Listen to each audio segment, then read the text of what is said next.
Guess who's back? Back again. Cav is back. Tell a friend. Cav is back, Cav is back, Cav is back, Cav is back, is he though? Is he back? That's a question we're going to answer in today's episode of the Pritchard Cycling News Show. Welcome to Wednesday, everybody. If you've not done already, please hit that like button, hit that subscribe button, hit that notification bell so you know when we go live our videos. If you're just one of those trolls that just hits that dislike button, do you know what? If you're one of those trolls that decides to egg people's cars in the middle of the night, shame on you. Shame on you. Dickheads.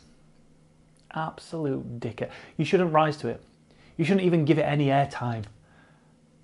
But whoever it was who decided to egg me car in the middle at night, well, joke's on you. Because it was filthy. So it needed washing. I was going to take it to the car wash anyway.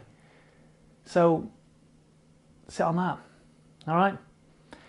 Pretty much the only news story going off really that we need to talk about is obviously Mark Cavendish's victories. Victories. Not victory, victories. At the recent Tour of Turkey. Let's have a little transition. I'll talk about the merch for a second. Then we'll get into news. First up, I don't even need to mention it. I don't even need to mention it. It sells itself. It really does. CyclingHub.tv. If you want to check out the merch, link is down in the description below. May I recommend the tie-dye a Choose Bike t-shirt? Bloody love that one. Looks fantastic. Right, Mark Cavendish. Few questions we're going to answer. Is he back? Are these hollow victories? Just playing devil's advocate. Just playing devil. It's just a question I'm asking that people probably think. All right? I'm not saying that that's my personal opinion. And finally, what can he do from here on out towards the end of his career? Right, Tour of Turkey. It's not the Tour de France, it's not the Giro, it's not La Vuelta, but it is a tour all the same. And this is where we're going to get into, is it a hollow victory? 3 World Tour teams there, the rest of them UCI Pro Continental teams. Pro Continental, whatever. The league below World Tour, it's full of them. Some quality riders, there's absolutely no doubt about that. And you can only beat the riders who are in the race at the time. But one can't help thinking,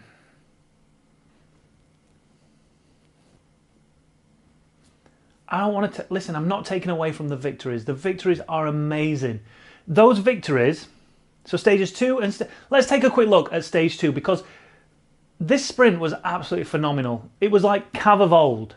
Fabio Jakobsen there, bless him. What a boy. But watch this sprint. Round the outside of Greipel, use a slingshot to get round the outside of him, use this slipstream, tucked into the slipstream of Philipsen, I think that was, and then cut back across to the left-hand side to really use that gap to rush into the Alpecin Fenix's wheel and then cut across him. I think if he'd have stuck on the right-hand side, he wouldn't have won that.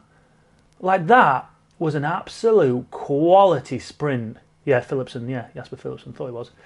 And with this sprint coming to the last 200 metres, Cav's just there on the probably like 5th or 6th wheel in that sprinters or leaders jersey, I'm not too sure. But timed it to perfection. Again, really good. Didn't really have anything to rush into, but when he kicked, and he kicked hard, and he kicked again. Cav of old. Now, you could argue that the strength and the depth of field there. So I don't think these victories are hollow in the slightest. I think that he thoroughly deserves them. You can only beat the people that are there. And if the people that are there aren't as fast, I guess it's like going to the Tour de France. You can only beat the people that are there, but the people that are there are normally on the best form and it's normally the best sprinters in the world. But here you've got 1 or 2 world-class sprinters and it just allows Cav to be able to get into those wheels and to be one of those sprinters who's capable of winning. If you look back at G.O.A.T at the weekend, it seemed the team was working for him, and even Sam Bennett looked like he was working for him.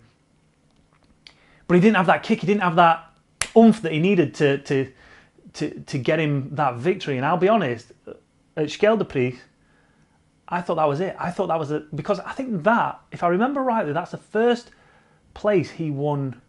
I could be wrong. I'm sure it was his first, he got his first victory there, or he got a really big win. One of his first victories came at that place. And I thought that's the way he was going to sign off.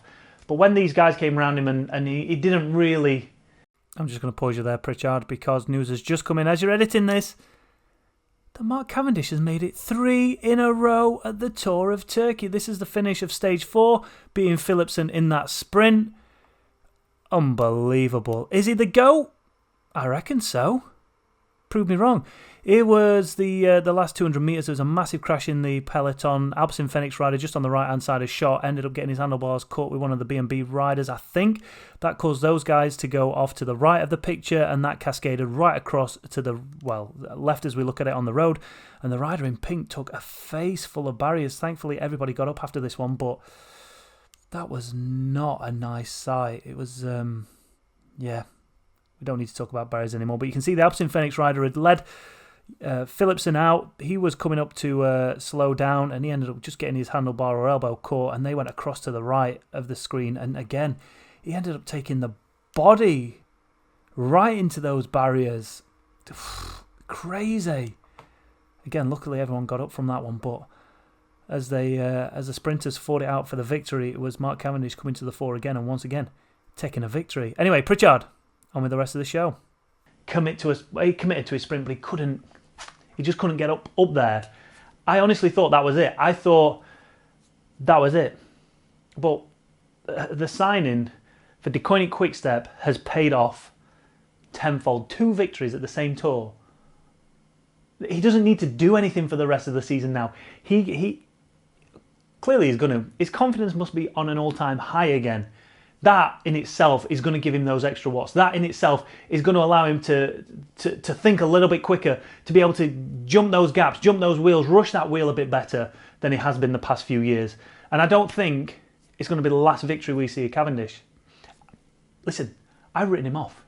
I honestly had written him off. Similar, and now maybe I'm going to regret this. You look at Chris Froome going to Israel Startup Nation. Bit of a payday for him. Great for the sponsors of Israel Startup Nation, and great for the team as a whole. Same with Cavendish coming to Deceuninck Quickstep. They've got some world-class riders in that team, but having Mark Cavendish in the team takes their reputation to an all-time high. Not that the other riders don't, but it's Mark Cavendish. So you think that they're just paying for him just to be there so they can use him as a marketing tool, but really, what he's been able to achieve in those last couple of stages at the Tour of Turkey is unbelievable. Is it going to be the last victory of his season? Do you think? Leave your comments down below. Do you think they're hollow victories? The fact that there wasn't 10 World Tour teams there, that it wasn't a stacked field. Do you think he's going to look back at them and go, well, he weren't there, and he weren't there. I was racing against Greipel. And Philipsen, world class. Greipel, world class, right? But just not on. We'll talk about Greipel in a minute, but just not on that level where the other sprinters seem to be at the minute. Hollow victories or not? Leave your comments down below. What was the other question? I can't even remember the other question that I asked. But please feel free, let me know what you think to Cavendish's victories at the Tour of Turkey. I know there's some massive Mark Cavendish fans out there, so they're going to be well pleased. Had you written him off similar to I had? I don't mind admitting that I'd written him off. I thought that was that. But clearly it wasn't. And for that I can only say, he don't even watch the show. But sorry, Mark, you proved me wrong, dickhead. All right, talking of sprinters, and we mentioned him earlier, Andre Greipel has decided that at the end of 2022, he's going to hang up his cleats and he's going to be retiring from professional cycling. That's quite a fair way off in the distance. We've got this whole year to get through and then another year. But that's what he said he's going to do. So with Andre Greipel, again, a sprinter that potentially came at the wrong time for him. Look at the likes of, oh God, this is going to cause some controversy if you're a tennis fan, Andy Murray. Andy Murray's born 10 years earlier or 10 years later. He's the world's greatest tennis player. But Roger Federer, Nadal, Djokovic, all around his era stops him from dominating. Same with Andre Greipel. You had the likes of Cavendish around him, Marcel Kittel, John Degenkolb around that time as well. But that's not to say that Andre Greipel didn't have some massive results. 11 times a stage winner at the Tour de France. He won 18 stages at the Tour Down Under. He won 7 stages at the Giro d'Italia, 7 stages of the Eneco Tour, and he won 4 stages of La Vuelta. So again, similar to Mark Cavendish, if he never wins another stage for the rest of his career, what a successful, amazing career he's had. But you can't help thinking that these riders, they all want to go out with a bang. And I think the only way that someone like Greipel and like Cavendish will feel that they're going out with a bang and slightly on a high is for him to get a victory. But the question is, do you think we'll see Andre Greipel ever taking another stage victory or a race victory at any point in his career between now and his retirement? Leave your comments down below and let me know what you think. And if he is, where's he going to... Maybe he's done it today. I don't know what stage 4 of the Tour of Turkey's like, but potentially he might have won one today. This news could already be out of date. I don't know. But leave your comments down below. What I want to know is, we've had your favourite Mark Cavendish moment. But again, let's have our favourite Mark Cavendish moment and our favourite Andre Greipel moment. Leave your comments down below. And you can't have the interview that me and Cam Jeffers did with Andre Greipel. It was amazing, I know, but I'm not allowing you that. Cycling moment from Andre Greipel. Comments down below. Heesh. Next up in the news, I don't think there's going to be a rush like there was for the last kit that EF Pro Cycling released, but they have just announced with Rapha that their new kit for 2021 is now available to buy. As you remember last year, the Giro d'Italia kit that EF Pro Cycling wore sold out in seconds. It broke the internet and it was a very much sought after garment when it comes to cycling. Jury's still out on that one, but this year's 2021 kit, still a little bit out there, a little bit different, but certainly one that is going to turn the heads, is now readily available for you to order if you've got, I don't know, 10,000 quid I think it is for a jersey. I'm kidding, it's not that much. I don't know how much it is, but it's Rapha, so you can bet your bottom dollar it's a lot of bloody money. I'm going to guess 200 quid for a jersey, 280 quid for the shorts. I'm just guessing. I don't know. I should probably look it up and actually tell you, but I'm not a massive fan of Rapha. Not that I hate them, but I'm getting the word pretentious. That's the way I feel about it. You might love it. One man that does love it, and I'm not saying he's pretentious in any way, shape or form, because he's not. We've got evidence of it. Ben Foster visited the Rapha store that's now much bigger than it used to be, and he made a video about it. The link is down in the description to that. It is a good video. But I just...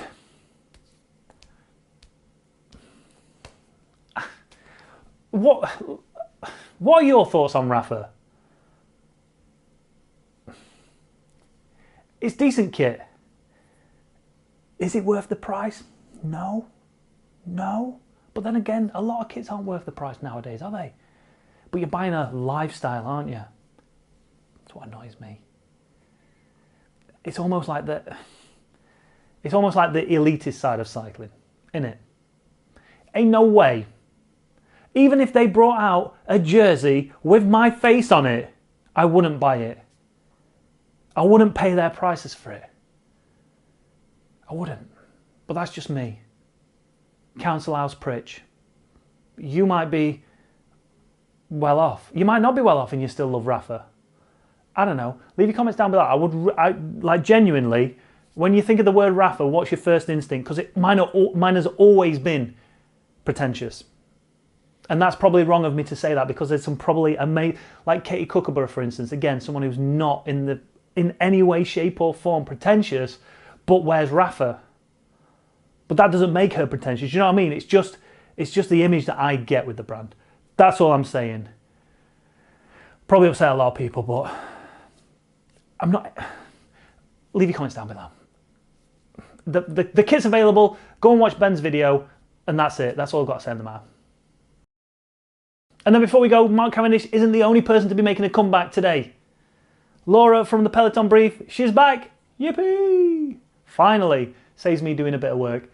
Laura has been asking your questions over on Instagram, trying to debunk some myths within the Peloton, trying to find out what it is you want from the professional Peloton, what information do you want to find out, and she's been answering those questions. So if you have got a question that you want to ask her, leave them down in the comments below and she'll pick them up. I'm sure she mentioned it in her video.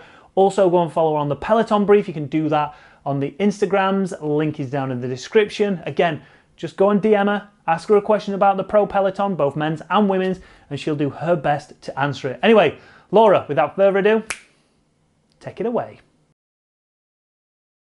Hey Chris, hey everybody. I'm back. Sorry for the delay for a few weeks to answer some more questions, debunk some cycling myths for you guys.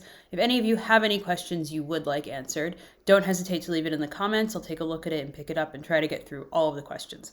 The first question, or the question that I have for you this week, is from the Big Chainring, the.big.chainring on Instagram. And his question is, do pros always have the best equipment on time? So maybe it's something that you would think they always do have everything on time, but the truth is with many of these teams, they're all suffering. You see the shortages with Shimano right now around the world. That actually extends into all the pro teams. You've got things like broken power meters. Shimano has none to replace them with.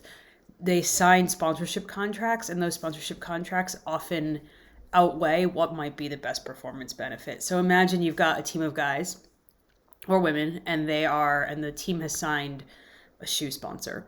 So that means that every rider on the team is supposed to wear those shoes, and everybody's feet are different. And as you guys probably all know from trying different cycling shoes, ones that work for you don't necessarily work for other people. So something like that, sometimes the best guys in the world, they get stuck wearing equipment that they're not really into or liking all that much. Bikes as well. Fit isn't always best. Some teams have really good road bikes and the time trial bikes aren't as good. Clearly, the time trial market for bikes is a lot smaller for some companies, so they're just not investing as much into it. And it's the same production delays everywhere, all over the world. So it is what it is. They don't always have everything. But the thing that makes them professional and makes them so good at their jobs is that they get on with it, no matter what equipment they're given, or what clothing they're given, or what shoes, or what heart rate monitor, or whatever it is. They kind of just get on with it, and they manage to do their jobs and still compete at the top level, despite all of these things. Pop some questions in for me, and I will try to answer them in the next few weeks. Thanks, guys. All right, and what's this? I'm wrapping up the show. Wrapping up the show! I need to get out more. Thanks for watching, everybody, if you've not done already. Hit that like button, hit that subscribe button. Listen. I need to inform you of one thing before I go. I've injured myself pretty bad as well. Played football last night, twisted my ankle, twisted it, and this is the noise it made. Are you ready? That's the noise it made. It went like that, like that. It proper hurt. And I know what you're going to say, shouldn't be playing stupid football. And you're right, I shouldn't be, but I do enjoy it. But I scored, but I had a terrible game after that, and my ankle feels well dodged now. But what I was going to say is I've got a com attempt coming up at the end of this week. It's going to be an interesting one as well, because I'm going head to head with somebody. I doubt it's going to be head to head, but you'll see it in next week's video. But I just wanted to make you aware of that, that we've got that video coming up.